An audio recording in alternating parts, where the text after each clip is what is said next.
Salam Ibu dosen dan teman-teman. Perkenalkan nama saya Siman Mitiwa, NIM 1224 Saya sebagai host dan teman Saya Alfonsus Yosef Tokantena, NIM 12016. Di sini saya sebagai narasumber.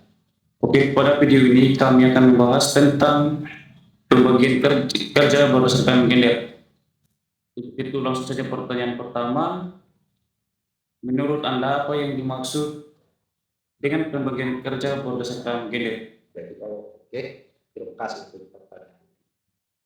Jadi pembagian kerja berdasarkan gender adalah pembagian tugas antara laki-laki dan perempuan yang didasarkan pada penilaian bukan kemampuan.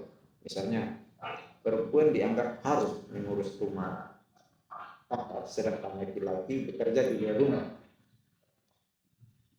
Padahal sebenarnya semua pekerjaan bisa dilakukan oleh siapapun tanpa melihat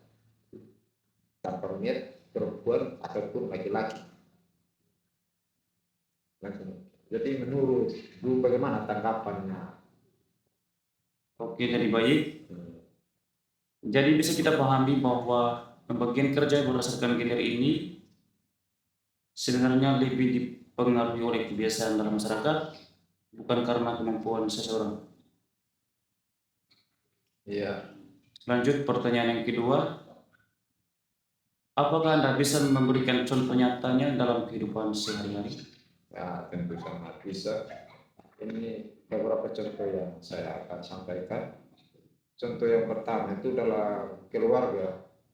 Seorang ibu yang bekerja tetap harus mengurus rumah sendiri, sedangkan ayah tidak ikut membantu. Ini menyebabkan beban ganda pada perempuan. Itu adalah contoh yang pertama. Jadi contoh yang kedua itu, di dunia kerja, perempuan dianggap kurang cocok menjadi pemimpin, sehingga peluang mereka itu terbatas. Dari contoh tersebut, terlihat bahwa pembagian kerja berdasarkan gender bisa merugikan kedua pihak, baik perempuan maupun laki-laki.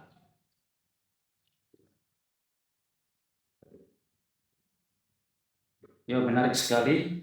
Dari contoh-contoh tersebut, terlihat bahwa ketidakadilan ini terjadi di berbagai aspek kehidupan, baik dalam keluarga, lingkungan sosial, maupun dunia kerja. Baik, pertanyaan yang ketiga, lalu apa saja dampak dari ketidakadilan gender tersebut? Ya, dampaknya itu cukup besar. Yang pertama, perempuan mengalami beban kerja yang lebih berat karena harus menjalankan peran ganda. Ya, kedua itu laki-laki mengalami tekanan emosional karena tidak bebas mengekspresikan perasaan. Mungkin dari beberapa contoh itu bisa paham. Baik, jadi dampaknya cukup serius karena bisa mempengaruhi kondisi fisik, mental, dan juga kesempatan seseorang dalam berkembang. Lalu pertanyaan yang keempat, menurut Anda, bagaimana solusinya untuk mengatasi masalah tersebut? Ya, jadi solusinya itu adalah membagi pekerjaan berdasarkan kemampuan, bukan gender. Kedua, menghilangkan penilaian atau keyakinan yang membatasi peran laki-laki dan perempuan. Membangun kesadaran untuk saling menghargai dan bekerja sama dalam kehidupan sehari-hari. Nah, dengan begitu kita bisa menciptakan keadilan dalam masyarakat, dalam kehidupan sehari-hari. Mungkin itu yang dapat saya sampaikan. Baik, jadi solusi utamanya adalah mengubah cara pandang kita terhadap peran laki-laki dan peran perempuan, serta mulai membangun kerjasama yang adil dalam kehidupan sehari-hari.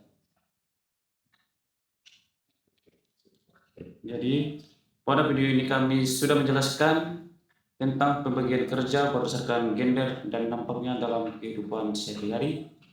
Jadi kami mengambil kesimpulan, pembagian kerja berdasarkan gender dapat menimbulkan ketidakadilan jika didasarkan pada kemampuan. Oleh karena itu, Kita perlu menciptakan lingkungan yang lebih adil dan setara. Terima kasih telah menonton video ini. Semoga bermanfaat untuk kita semua. Salam. Salut.